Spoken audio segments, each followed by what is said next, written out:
tous, bienvenue sur le plateau de H2O. Les origines du parfum sont probablement égyptiennes et remonteraient à environ 3500 ans avant notre ère. Les huiles aromatiques ont d'abord été utilisées dans le domaine du sacré comme élément d'offrande aux dieux et puis comme éléments fondamentaux de l'embaumement. Peu à peu, le parfum fait son entrée dans le monde profane, paré de ses nombreuses vertus purificatrices, thérapeutiques, apaisantes, envoûtantes et comme atout de la séduction. Durant cette émission, vous découvrirez notamment comment l'on confectionne un parfum et si les noms de Guerlain, Christian Dior, Hermès ou encore Shiseido évoquent l'univers des produits cosmétiques et une certaine idée du luxe, sachez que ces marques sont des acteurs de la Cosmetic Valley. Installé pour partie en région centre, ce pôle de compétitivité accueille un ensemble d'entreprises qui représentent 70% de la production nationale de la filière parfum et cosmétique. Bonjour messieurs. Bienvenue sur le plateau de H2O. Gérard Redzignac, vous êtes directeur scientifique de Pacific Création et Youssouphi Touré, vous êtes avec nous à deux titres, vice-président recherche et valorisation de l'Université d'Orléans et vice-président délégué de la Cosmetic Valley. Alors, en un mot, qu'est-ce que la Cosmetic Valley? La Cosmetic Valley, c'est la réunion du monde des entreprises dans le domaine de la cosmétique, comme on venait de le dire, et du monde de la formation et de la recherche nécessaire à l'ancrage et au développement dans le futur de justement de ce monde d'entreprise dans la cosmétique. Donc c'est un pôle de compétitivité qui a l'ambition de pouvoir être l'un des meilleurs pôles. Je pense que ça va être l'un des meilleurs pôles au niveau mondial dans le domaine de la cosmétique, puisque la France, vous savez bien, est quand même leader au niveau mondial dans ce domaine-là.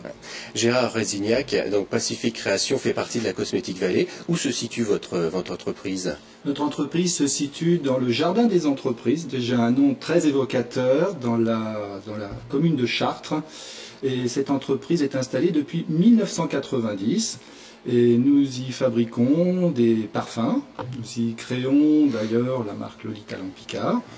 Et ceci nous permet d'ailleurs d'employer 240 personnes, en particulier 180 dans notre société industrielle sur le site donc, du Jardin des Entreprises. Alors qu'est-ce que l'on fait à Pacific Création? Pacific Création, on fait de la création de parfums et également du développement de produits cosmétiques. Mais revenons aux parfums. La création des parfums passe par une relation très humaine, très relationnelle entre des nez, des personnes qui sont dans des grandes entreprises de matières premières de parfumerie, qui utilisent des huiles essentielles, également des molécules qui copient les molécules de la vie, qui sont également des molécules aromatiques.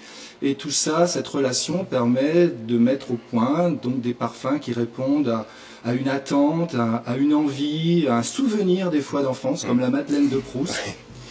Et qui nous permettent donc une relation entre le marketing, les laboratoires et ce nez nous permettent de développer des produits. J'imagine que les techniques ont beaucoup évolué depuis les Égyptiens dont je parlais tout à l'heure. Donc on va voir quelques photos. La première photo, je pense que c'est d'une recherche et développement. Tout commence en laboratoire finalement.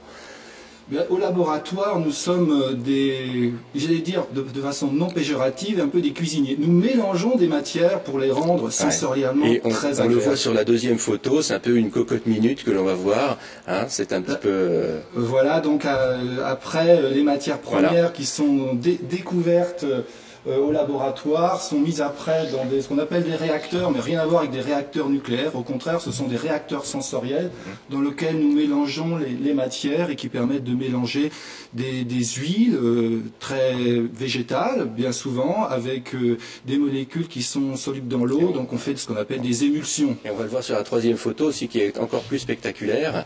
On voit donc ces réacteurs cosmétiques.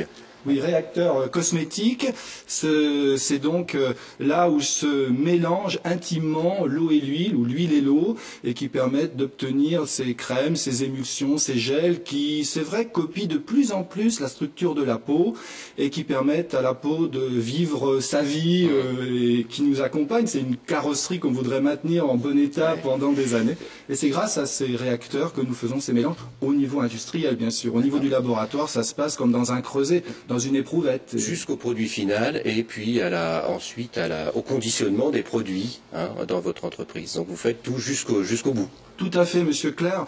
Nous avons depuis la création dans l'éprouvette au gramme, nous allons jusqu'à la tonne.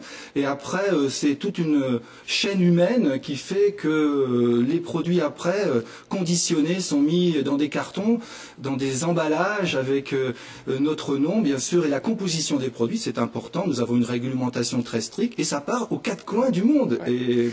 Et c'est humain. Alors, est-ce qu'on utilise plus des molécules de synthèse à Pacific Création ou plus des fleurs ou des plantes aromatiques? Alors j'aurais pu vous ramener vers ces deux parfums féminins et masculins. Sur le plateau. Dans ces produits, il y a au moins 95% de naturel. Ne parlons pas de l'alcool qui arrive par fermentation de fruits ou de plantes, et à côté associé à des huiles essentielles, à des molécules qui sont maintenant extraites par des techniques qu'on n'est plus autant des Égyptiens, avec des techniques au fluide supercritique qui permettent de garder toute l'émotion et toute l'aromacologie de la plante, et c'est associé à quelques molécules synthétiques, et là qui copient aussi la nature, parce que sur certaines plantes, certaines fleurs qui sont protégées, on ne peut pas les cueillir. Donc le chimiste, le couturier moléculaire, et j'en ai un à côté de moi, grâce au laboratoire, grâce à la synthèse, permet de faire des copies. Traduire finalement les copies. Voilà, les notes olfactives, c'est de la musique aussi. Et vous en parlez très bien. Quand on évoque le parfum, on pense souvent au livre de l'écrivain allemand Patrick Sussnick, paru en 1985, et au film qui en a été tiré en 2006, Le parfum, histoire d'un meurtrier, un film avec Dustin Hoffman. Et c'est l'histoire au XVIIIe siècle de Jean-Baptiste Grenouille, un jeune homme à part, grâce à un don unique, son odorat, qui cherche à mettre au point la fragrance idéale, celle qui lui permettrait de séduire instantanément tous ceux et celles qui croiseraient son sillage. Il est irrésistiblement attiré par le parfum naturel des jeunes filles. Il va aller jusqu'à en tuer beaucoup pour leur voler leur parfum. Gérard Rezignac, sans aller jusque-là, est-ce qu'on sait maintenant expliquer le lien qu'il y a entre les molécules de parfum et le cerveau humain ?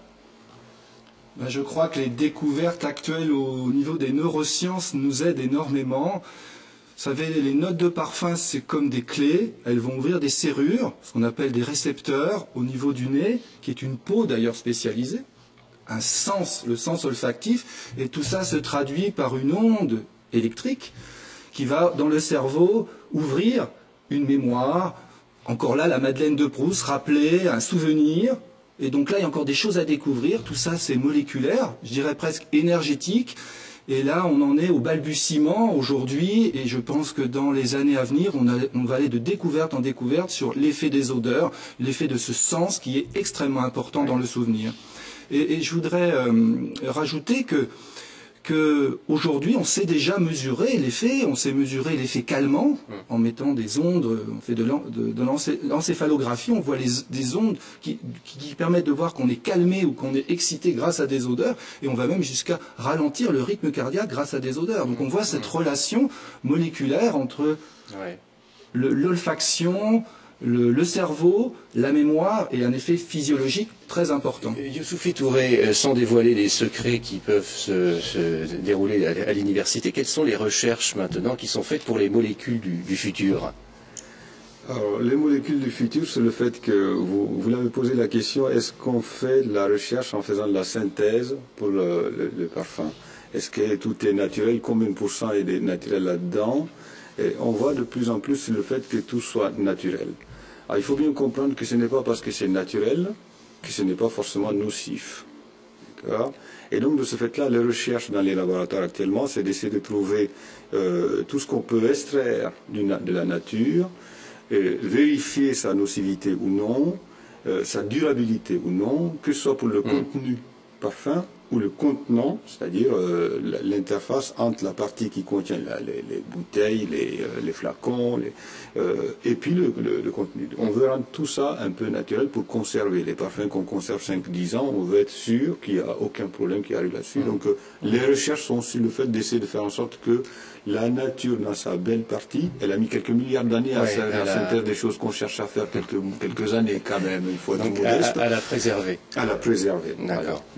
Alors, si l'histoire et la confection des parfums vous intéressent, vous ne manquerez pas de faire une visite au château de Chamerolles, qui est situé à l'est d'Orléans, à quelques kilomètres. Et il a été bâti à l'aube de la Renaissance par Lancelot Ier du Lac, selon les plans d'une forteresse médiévale. Et avec la promenade des parfums, le château est aujourd'hui voué à l'histoire des senteurs et à l'art du parfum. Il offre un véritable parcours initiatique au fil de l'histoire des parfums et de l'hygiène depuis le XVIe siècle jusqu'à nos jours, au travers d'un ensemble de salles reconstituées dans le goût de chaque époque. Découvrez aussi l'orgue à parfum qui réunit quelques 270 essences variées dont la combinaison donnera naissance à un parfum nouveau. Gérard Redzignac, les molécules et concepts du futur pour Pacific Création. Alors écoutez, la peau réserve encore beaucoup de secrets. C'est vrai que c'est le premier organe sensoriel, c'est le premier organe de notre corps.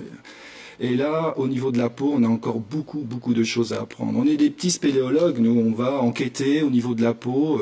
Les cellules communiquent, il y en a à peu près 2000 milliards, 60 000 milliards dans notre corps, 2000 milliards au niveau de notre peau. Ça permet de rester en bon état, quoi.